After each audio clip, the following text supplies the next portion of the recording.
അങ്ങനെ എല്ലാവരുടെയും കാപ്പിയുടി ഒക്കെ കഴിഞ്ഞു. കാപ്പിയുടിയൊക്കെ കഴിഞ്ഞപ്പോഴത്തേക്ക് ഒരറ്റത്ത് നിന്ന് ഒരറ്റം വരെ കിടപ്പുണ്ട് കഴുകാൻ. എന്നെങ്കിൽ പിന്നെ അതങ്ങ് കഴിയേക്കാന്ന് വിചാരിച്ചു. അങ്ങനെ പാത്രങ്ങളെല്ലാം കഴുകുകയാണ്.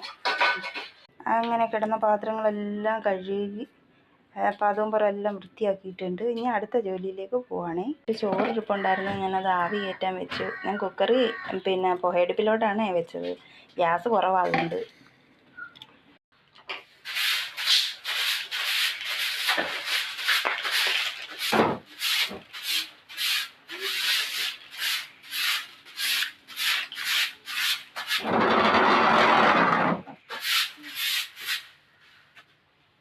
അങ്ങനെ പെരക്കകം എല്ലാം തൂത്ത് കഴിഞ്ഞു. അടുക്കളയ്ക്കകത്തോട്ട് വന്നു. അടുക്കളയ്ക്കകവും തൂത്തു. അത് കഴിഞ്ഞു അടുപ്പ് ഞാൻ കുക്കറിനകത്ത് ചോറ് വെച്ചിരുന്നു, അത് ആവി കയറ്റാൻ വെച്ചെന്നെ എടുത്ത് മാറ്റി. അടുത്ത് ഉച്ചക്കത്തേക്ക് ചോറിനുള്ള വെള്ളം അടുപ്പിലേക്ക് വെച്ചു. പിന്നെ തുണി കഴുകിയേക്കാന്ന് പറഞ്ഞ് പുറത്തോട്ടിറങ്ങിയത് ഒരു പൂവിന് തുണിയുണ്ട് ഗൈസ്.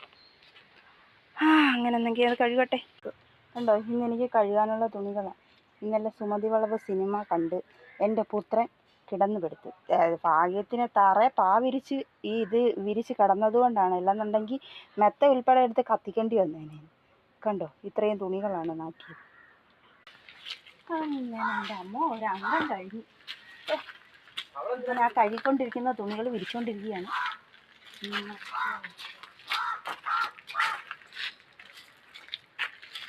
തുണികളെല്ലാം കഴുകി വിരിച്ചിട്ടുണ്ട് കേട്ടോ. എൻ്റെ ഈ കുഞ്ഞു വീഡിയോ ഇഷ്ടപ്പെട്ടിട്ടുണ്ടെങ്കിൽ ലൈക്കും സബ്സ്ക്രൈബും ചെയ്യേ മറക്കല്ലേ. Okay, by.